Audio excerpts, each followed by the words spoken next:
पर हम लोग बात करेंगे महेश शेट्टी के ऊपर। मैं इनके ऊपर बिल्कुल बात नहीं करना चाह रही थी। कई समय से मुझे बार-बार लोग कह रहे थे कि मैं महेश शेट्टी के ऊपर बात करूँ। मैं यहाँ एक बात बताऊँ कि इतनी एंग्ज़ायटी मुझे किसी भी बंदे की प्रोफ़ाइल देखकर नहीं हुई महेश भट्ट के बाद, जितनी मुझे महेश शेट्टी की प्रोफ़ाइल को देखकर होती है। महेश भट्ट की फिर भी प्रोफ़ाइल ऐसी थी कि मैंने उसके ऊपर बात कर ली, डिकोड कर दिया। मैं उसका लिंक डाल दूँगी डिस्क्रिप्शन में। लेकिन महेश शेट्टी की प्रोफ़ाइल मुझे एक अजीब किस्म की नेगेटिविटी दे रही है, अजीब किस्म की एंग्ज़ायटी दे रही है। और अगर आप में से यहाँ कोई रेकी मास्टर्स होंगे, वो जानते हैं कि आप लोग जब किसी को हील करते हैं, तो उनकी जितनी नेगेटिविटी होती है उसको अपने अंदर एब्ज़ॉर्ब करके उनको अपनी पॉज़िटिव एनर्जी से हील किया जाता है। इसी और बिल्कुल इसी तरह सिमिलरली जब आप किसी को मसाज देते हैं, तो उनकी बॉडी को जब आप मसाज दे रहे होते हैं ना, बहुत फ़ोकस करके देते हैं, तो आपकी जितनी पॉज़िटिव एनर्जीज़ होती हैं वो उस बॉडी दूसरे बॉडी में ट्रांसफ़र होती हैं, जिससे उसका जो पेन होता है वो हील होता है। आपने देखा है ना कि जब हम मसाज करते हैं आप एकदम मदहोश हो जाते हैं। वो एनर्जीज़ होती हैं जो आपके अंदर जा रही होती हैं, तो वो एकदम एनर्जीज़ का जब पावर हाउस आपके अंदर आता है दूसरे व्यक्ति का, तो एकदम वो आपको अलग तरीके से बूस्ट करता है। तो मैंने एक चीज़ नोटिस की है कि इर्द-गिर्द जो मैं पिक करती हूँ नेगेटिव एनर्जीज़, मैं बहुत जल्दी पिक कर लेती हूँ। मेरा गट, मेरा इंस्टिंक्ट, मैं इन चीज़ों के ऊपर बहुत बहुत फ़ोकस करती हूँ। और हालाँकि ये प्रैक्टिकल चीज़ नहीं होती है। आप जो लोग दिमाग से सोचते हैं वो हमेशा कहते हैं कि गट वाइब्स ये सब चीज़ें बेकार होती हैं, प्रैक्टिकली देखना चाहिए हर चीज़ को। लेकिन मैं इन चीज़ों के ऊपर बहुत विश्वास रखती हूँ। तो मुझे इतनी नेगेटिव एनर्जी मिलती है इस बंदे की प्रोफ़ाइल से कि जब मैं इसकी प्रोफ़ाइल पर आती हूँ, मुझे एंग्ज़ायटी के साथ-साथ मेरा जो चेस्ट है वो टाइट होने लग जाता है बहुत बुरे तरीके से। अच्छा, अब क्योंकि यहाँ महेश भट्ट की बात कर रहे हैं, तो यहाँ पर एक चीज़ है मैं आप लोगों को दिखाना चाहूँगी। ये महेश शेट्टी की एक तस्वीर है अक्टूबर 2020 की, जो हिमाचल के अंदर शायद ये अभी हॉलीडेज़ पर हैं, सॉरी, अब वापस शायद आ गए। और ये 2018 की है महेश भट्ट की। अब देखिए दोनों की जो तस्वीरें हैं वो इतनी सिमिलर हैं, बैकग्राउंड सिमिलर है, मिट्टी दोनों की गीली है, यानी कि यहाँ पर बारिश हो चुकी है। एक ने छाता पकड़ा है, एक ने सेल्फ़ी स्टिक पकड़ी हुई है, और दोनों टी-शर्ट और जीन्स में हैं। तो ख़ैर ये तो चलें, इतनी बड़ी बात नहीं है। लेकिन इतनी ज़्यादा सिमिलर है। उसके बाद यहाँ पर इनका कैप्शन देखें कि ये कह रहे हैं कि मैं शहर की जो जितनी आवाज़ है, शोर है, उससे दूर आके मैं यहाँ पर वुड्स में, यानी कि फ़ॉरेस्ट में मैं आया, और मैं यहाँ आकर भाग कर आया, ये नोटिस कीजिएगा, ताकि लेकिन मुझे ये रियलाइज़ हुआ कि मेरे अपने अंदर एक नॉइज़ है। अब ये चीज़ देखिए यहाँ पर नॉर्मली तब होती है कि जब आप किसी चीज़ से भाग रहे होते हैं ना, तो आप जब किसी चीज़ से भाग रहे होते हैं, लोग कहते हैं कि यार इसको हिल्स पर ले जाओ, उसको किसी ऐसी जगह पर ले जाओ, ऐसी डेस्टिनेशन पे ले जाओ जहाँ सुकून हो, ताकि उसके अंदर जितना घबराहट है, जितनी उसको परेशानी है, उसको उससे सुकून मिले और वो परेशानी से दूर हो सके। लेकिन आपके अंदर हमेशा, आप किसी भी जगह पर चले जाएँ, आपके अंदर एक आवाज़ होती है जो आपको जीने नहीं देती। कभी वो गिल्ट की आवाज़ होती है, कभी वो तकलीफ़ की आवाज़ होती है, लेकिन आवाज़ होती है। और ये कह रहे हैं कि मैं भाग कर आया हूँ। उसके बाद यहाँ पर ये भी कह रहे हैं कि मैंने बारिश के अंदर वॉक कर कर नहीं, क्या लिखा है? हाँ, ये कह रहे हैं कि मैंने बारिश के अंदर वॉक की, वॉक करने से मेरी आँखें पता नहीं खुल गई, पता नहीं क्या। क्योंकि मैं यहाँ अंग्रेज़ी आप लोगों के लिए नहीं पढ़ पा रही, तो मैं इसको एकदम से डिकोड नहीं कर पाऊँगी। मैं पढ़ के फिर कर पाती हूँ। ख़ैर अभी छोड़ें इस कैप्शन को। लेकिन यहाँ पर जो मैंने एक चीज़ नोटिस की, एक तो देखिए दोनों डार्क बैकग्राउंड्स हैं। तीसरी बात ये जो है, दूसरी बात इम्पॉर्टेंट है, यहाँ पर मिट्टी गीली है। मुझे नहीं पता किसी और धर्म में ऐसा होता है कि नहीं। हम मुसलमानों में एक चीज़ होती है कि जब हम किसी को दफना कर आते हैं, उसके ऊपर हम मिट्टी डालते हैं उसकी कब्र में, और उसके बाद उस कब्र के ऊपर पानी डाला जाता है, छिड़का जाता है, गुलाब के फूल डाले जाते हैं, तो वो गीली होती है मिट्टी। और ये हमारे पास एक फ्रेज़ भी यूज़ किया जाता है कि यार उसकी तो अभी कब्र की मिट्टी भी नहीं सूखी थी कि तूने अपनी ज़िंदगी जी ली, या तूने जाके दूसरी शादी कर ली, या तूने ये कर लिया, या तू खुश होना शुरू हो गया है। ये एक फ्रेज़ होता है, क्योंकि कब्र की मिट्टी बहुत टाइम से, यानी जो मिट्टी होती है वो बहुत टाइम बाद जो है वो क्या होती है, ड्राई होती है। काफ़ी टाइम लगता है। अगर आप लोगों के पास प्लांट भी होंगे, आप लोगों ने देखा होगा कि जब आप प्लांट को पानी देते हैं तो मिट्टी जो होती है, उसमें खाद होती है, वो गीली काफ़ी समय तक रहती है। तो यहाँ पर पता नहीं क्यों मुझे ऐसा क्यों लग रहा है कि ये कुछ कुछ इशारा है किसी तरीके का, किसी चीज़ की तरफ। या तो जंगलात में लोगों को लाके ये लोग दफन कर देते हैं, उनको छुपा देते हैं। महेश भट्ट के ऊपर तो खैर माशाल्लाह, यानी उनकी उनसे रिलेटेड तो काफ़ी सारी चीज़ों की तस्करी है, बच्चों और ये चीज़ों की। हो सकता है कि यहाँ पर ऐसा कुछ होता हो, और ये कोई बहुत बड़ी चीज़ नहीं है। हम सब जानते हैं पूरी दुनिया में ऐसा होता है कि जब आप किसी को मारते हैं तो उनको लाके ऐसी गुप्त जगहों पे छुपाया जाता है, दफनाया जाता है। और हमेशा जो लोग किसी को मारते हैं या वो उसमें इन्वॉल्व्ड होते हैं उस षड्यंत्र में, तो वो लोग वहाँ पर ज़रूर जाते हैं वापस। कभी आप किसी के क्या कहते हैं, यानी किसी के बिहाफ पर जाते हैं वो जगह को देखने। आप जाते तो ऐसे ही हैं जैसे ये यहाँ पर वॉक करने गए, आप वॉक करने जाते हैं लेकिन आप उस चीज़ का, उस जगह का सर्वे कर कर आते हैं कि वो जगह सही है कि नहीं, उसको किसी टाइप की मेंटेनेंस की ज़रूरत तो नहीं है। पता नहीं क्यों मुझे ऐसा एकदम लगा, मुझे नहीं पता, ये मैं गलत भी हो सकती हूँ। उसके बाद यहाँ पर एक और चीज़ है, क्योंकि ये एक पैटर्न इनके साथ, महेश के साथ फॉलो कर रहे हैं, लेकिन अंकिता के साथ ये एक और पैटर्न फॉलो कर रहे हैं जिसके ऊपर मैं यहाँ बात करना चाहूँगी। वो पैटर्न ये है कि देखिए, तो ये महेश, सॉरी, सुशांत के ऊपर इन्होंने ज़्यादा पोस्ट नहीं की। ये जून और जुलाई में बिल्कुल गायब रहते हैं, अगस्त के अंदर ये एकदम निकल कर आते हैं। ये इनकी अगस्त की एक तस्वीर है जिसमें ये हाथ जोड़ के खड़े हुए हैं। ये वो कैंपेन है कि वो फोल्ड SSR के लिए कोई हाथ करके कैंपेन चलाई गई थी श्वेता और अंकिता के द्वारा। ये उसमें पार्टिसिपेट करते हैं 14 अगस्त को। 19 अगस्त को CBI जो को सुप्रीम कोर्ट ये कहती है कि सुशांत के केस में CBI होगी, और इस केस के लिए नीलोत्पाल के द्वारा ये बात कही जा रही थी कि महेश शेट्टी ने बहुत हेल्प की है, तभी CBI इस केस में दी गई है। ठीक है, चलें, ठीक है, यानी ये अगस्त के अंदर एक्टिव हुए हैं। उसके बाद यहाँ पर एक जो अजीब सा पैटर्न है वो ये है कि इन्होंने लास्ट तस्वीर लगाई है सुशांत के लिए 13 सितंबर को, और अंकिता ने भी लास्ट तस्वीर लगाई है सुशांत के लिए 13 सितंबर को। दोनों प्लांट जो हैं वो सुशांत के लिए लगा रहे हैं। उसके बाद इन्होंने अगली तस्वीर लगाई है बच्चे की, अपनी बेटी को इन्होंने गोद में उठाया हुआ है, और ये अंकिता की मेरे ख्याल से नीस है, या पता नहीं, नीस है शायद, ये अंकिता ने लगाई हुई है। लेकिन अंकिता ने प्लांट से पहले लगाई हैं, इन्होंने प्लांट के बाद लगाई हैं। ये एक पैटर्न है जो फॉलो हो रहा है। उसके बाद ये इनकी एक तस्वीरें हैं मुस्कुराने वाली। अगर इन तस्वीरों को खोल कर देखें तो इसमें जो इनके पोजेज़ हैं वो आपको महेश शेट्टी की भी तस्वीरों में मिलेंगे।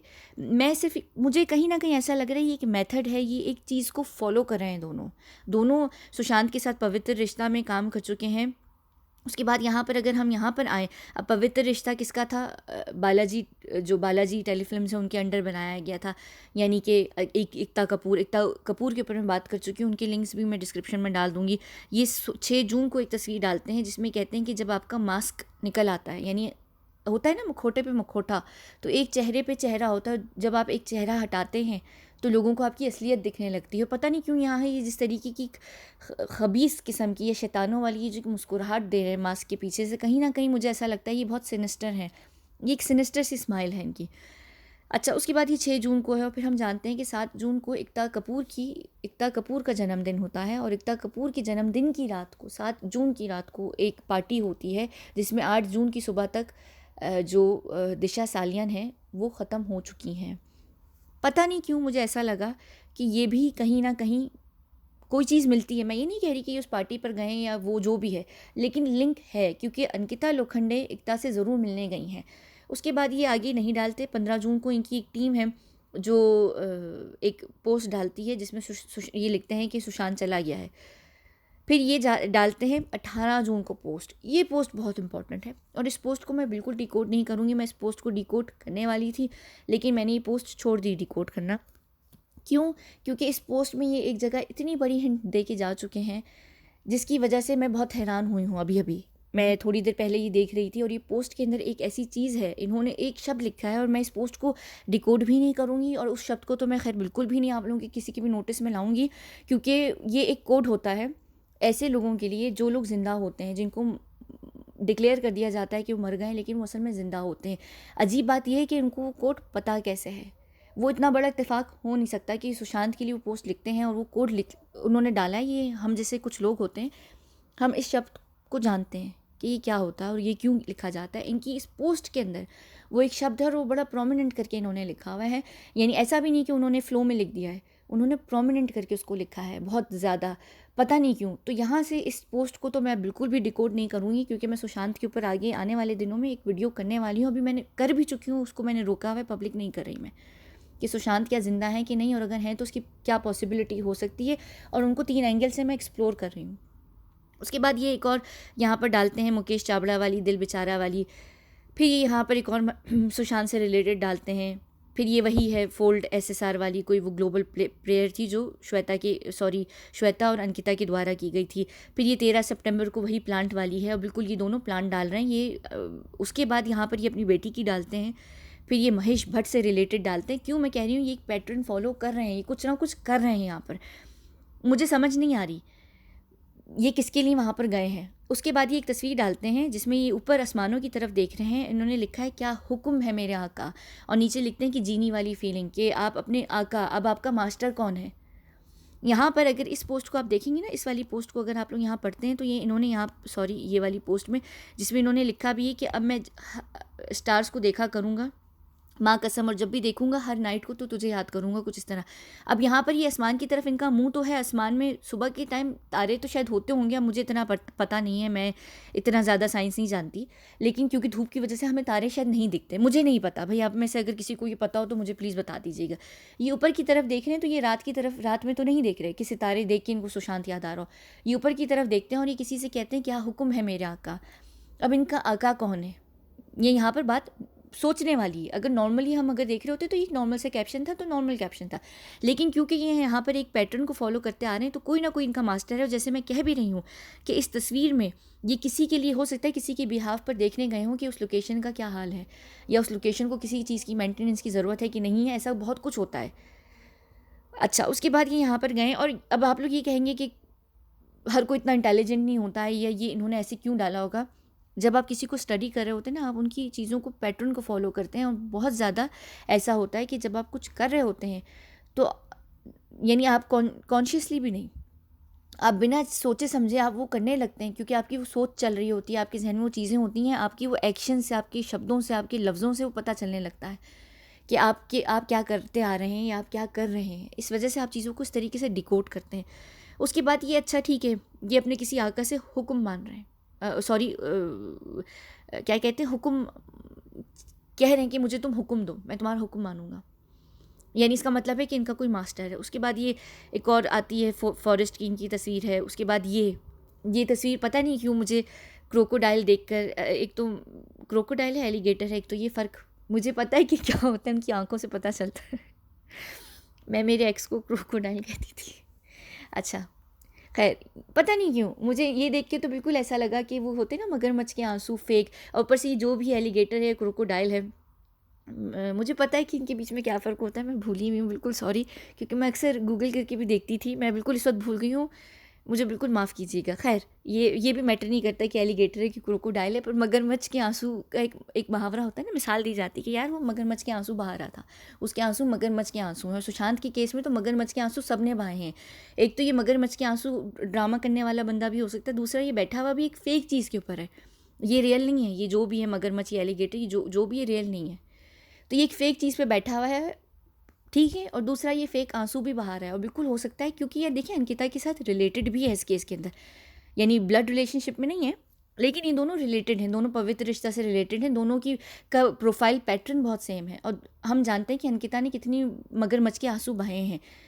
तो यहाँ पर हो सकता है कि ये भी ये कर रहे हों, और यहाँ पर बहुत सारे लोग सिर्फ महेश शेट्टी के ऊपर विश्वास रख रहे हैं, लेकिन देखें यहाँ पर हमें बेवकूफ़ नहीं बनना, अंकिता हमें बेवकूफ़ बना के जा चुकी है। यहाँ पर हर किसी के ऊपर हमें इस वक्त शक की निगाह से देखना है उसे, ठीक है ना, ये देख लीजिए, पता नहीं क्यों।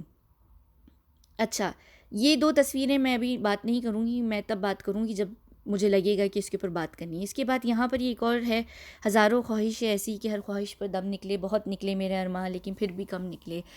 अब पता नहीं किसका दम निकले, किसी का तो दम निकला है, अब इनकी ख्वाहिशों के ऊपर निकला है, किसकी ख्वाहिशों के ऊपर निकला है ये मैं नहीं जानती, लेकिन इनकी जो ये तस्वीर है ये बहुत विलन जैसी है, पता नहीं इन्होंने कभी विलन जैसा रोल किया है ज़िंदगी में, नहीं किया, या पता नहीं क्या है। उसके बाद ये फिर एक और वॉक इन द वुड्स, ये भी एक मेरा हाल से हॉरर फिल्म का से मिलता जुलता बहुत टाइटल है, पता नहीं क्यों इनकी सारी जो चीज़ें काफ़ी क्रीपी हैं। इसके बाद ये यहाँ पर एक और तस्वीर लगाते हैं, इसके ऊपर भी मैं बात करूँगी। तीसरी ये एक और तस्वीर है, ये 2020 में फिर ये ऊपर आसमानों के ऊपर देख रहे हैं। देखिए ये वाली तस्वीर इनकी हो गई, या इनकी ये वाली एक और तस्वीर है जिसको लोग देखकर ये कहेंगे कि ये सुशांत को ऊपर देखकर कर रहे हैं। देखिए हम इतने बेवकूफ़ नहीं हैं, उन्होंने उस जो उन्होंने 5 इंस्टाग्राम की तस्वीरें लिखी हुई हैं जिसमें उनको सुशांत को ट्रिब्यूट दिया है, उसमें इन्होंने लिखा है कि मैं जब भी ऊपर आसमान की तरफ रात में देखूंगा ना, सितारों में तुझे ढूंढूंगा। तो ये इन्होंने अभी तक जितनी तस्वीरें अपनी प्रोफाइल में लगाई हैं वो सुबह की तरफ हैं। अब सुबह में तारे तो खैर नहीं दिखते, नॉर्मल होते ज़रूर होंगे आसमान पे, मैं ये नहीं कह रही कि नहीं होते, लेकिन आम इंसान को नहीं दिखते हैं। अब इनको क्या चीज़ें सुबह में भी तारे दिखा रही हैं, ये तो फिर अल्लाह जाने, लेकिन ये सुबह में देख रहे हैं, लेकिन लोग ये समझ रहे हैं कि सुशांत के लिए देख रहे हैं और सुशांत को ऊपर देख कर रहे हैं। और लोग नीचे कमेंट में भी इनको लिख रहे हैं कि भाई आप कितना सुशांत से प्यार करते हैं, हम जानते हैं कि आप सुशांत को ऊपर आसमान में उठा के देख रहे हैं। ये ज़रूरी नहीं है कि ये हो रहा हो, ये यहाँ पर कोई खेल भी खेल रहे होंगे। उसके बाद ये इनकी तीसरी तस्वीर है। अच्छा, अब आप लोग ये यहाँ पर कह रहे होंगे कि मैंने बहुत सारी तस्वीरें ही इनकी छोड़ दी हैं, मैंने जानबूझ के छोड़ी हैं, मैं इनके ऊपर बात भी नहीं करना चाहती। आने वाले दिनों में सुशांत ज़िंदा है कि नहीं, उसमें मैं ये तस्वीर और कहाँ गई ये वाली जो तस्वीर है, इसके ऊपर मैं बात करूँगी।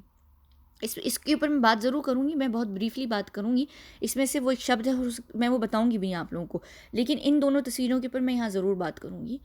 और ये मट्टी गीली के ऊपर तो मैं बात कर भी चुकी हूँ। तो बस यही बात है, मुझे फ़िलहाल बहुत नेगेटिव वाइब्स आ रही हैं। ये एक समझने फ़िलहाल इनके ऊपर एक इंट्रोडक्शन है, अभी मैं इनके ऊपर ज़्यादा अंदर घुस भी नहीं रही, लेकिन कहीं न कहीं कुछ ना कुछ गड़बड़ है। और ये अंकिता के साथ, अभी अंकिता पिछले दिन उनको वेडिंग एनिवर्सरी की भी बधाइयाँ देनी थी और ये अंकिता को जन्मदिन की बधाइयाँ दे रहे थे। हाँ, ये अंकिता की जन्मदिन पे आए नहीं थे, ये इस वजह से नहीं आए थे कि अंकिता की जन्मदिन के दिन, ये आप देख सकते हैं कि पता नहीं 16 उनकी 16-19 को है, तो आप ये देख सकते हैं कि ये कहीं हिमाचल में थे, तो ये इस वजह से नहीं आए। लेकिन कुछ गड़बड़ है और कहीं ना कहीं बहुत चीज़ें मिलती हैं, यहाँ तक कि अंकिता और रिया के बीच में भी कुछ है और ये सब आपस में एक दूसरे से मिले हुए हैं। एकता कपूर से इनका लिंक है और सबसे जो अजीब और खौफनाक तस्वीर थी इनकी ये वाली थी कि मास्क ऑफ हो गया है।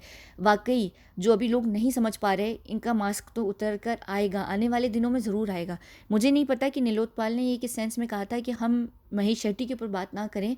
मुझे नहीं पता कि नीलोत्पाल इनके साथ हैं या फिर नीलोत्पाल इनको नहीं समझ पा रहे, लेकिन ये 14 को निकल कर आते हैं और 19 को सीबीआई की इंक्वायरी होती है। उसके बाद ये एक आध दो दफ़ा सीबीआई के पास जाते हैं। दूसरी चीज़ मैं एक और यहाँ पर बता दूँ कि कहीं ना कहीं हो सकता है कि ये महाराष्ट्र पुलिस से डर के दुबक के बैठे हुए हों।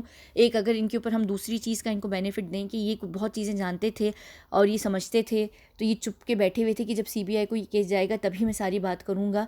एक और चीज़ यहाँ पर ये याद रखिएगा कि महेश शेट्टी वो आखिरी बंदा था जिसको सुशांत के फ़ोन से 14 जून को कॉल की गई है।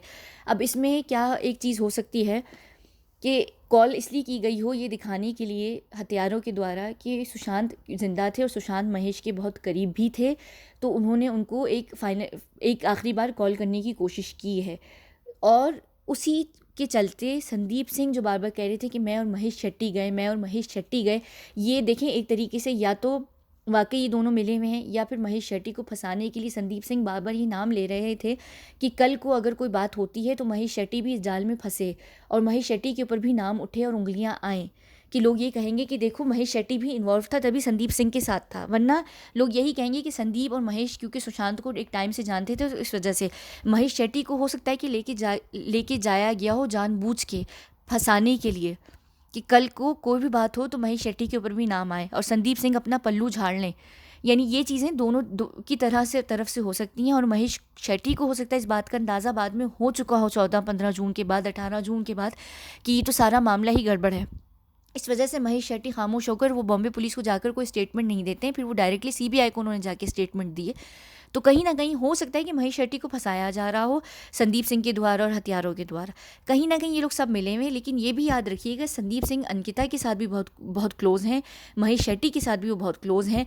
महेश शेट्टी को लेकर वो सीन पर लेकर आए हैं 14 जून को और 15 जून को और उसके बाद 17 जून को वो अंकिता लोखंडे को भी लेकर आते हैं और अंकिता के साथ वो एकता कपूर के घर भी गए हैं। तो कहीं ना कहीं ये सब मिले हुए हैं। देखिए अंकिता तो कमीनी है, हम उसको तो बेनिफिट ऑफ डाउट नहीं देंगे, अब उसको हम सब बहुत पहले से दे रहे थे। महेश शेट्टी का मुझे समझ नहीं आ रहा, लेकिन मुझे जितनी नेगेटिव वाइब्स आती हैं मुझे ज़रूर बताइए कि आप लोगों को क्या वाइब्स आ रही हैं इनसे। कुछ ना कुछ गड़बड़ है, या तो ये लोग सब मिल के मामा बना रहे हैं या कुछ है। और अभी आने वाले दिनों में मैं अंकिता और रिया के ऊपर भी बात करने वाली हूँ और एक और भी मैं बात करने वाली हूँ एकता और बेबी पेंगुइन से रिलेटेड, सबको जोड़कर, जिसमें सब सर्कल जुड़ेगा एक दूसरे से आपस में। चलिए ठीक है, यहाँ पर मैं इस वीडियो को बंद करती हूँ। मेरी तबीयत नहीं सही, मेरा दिल जब बहुत ख़राब होता है तो मैं बात करते करते मेरी बातें टूट रही होती हैं। पता नहीं आप लोग शायद नोटिस कर रहे होंगे कि नहीं, मेरी ज़बान थोड़ी सी लड़खने लगती है, यानी वो पता नहीं कुछ होता है, मुझे नहीं पता, मेरे लिए बात करना मुश्किल होती है।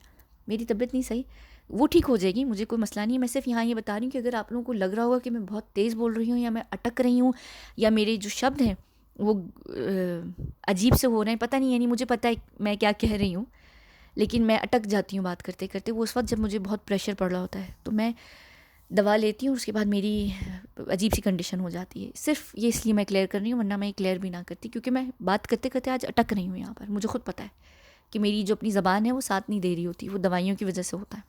ठीक है, चलिए, बहुत शुक्रिया। मुझे बताइएगा, मैं आगे आने वाले दिनों में इनके ऊपर प्रॉपर तरीके से बात करूँगी। बहुत बहुत शुक्रिया।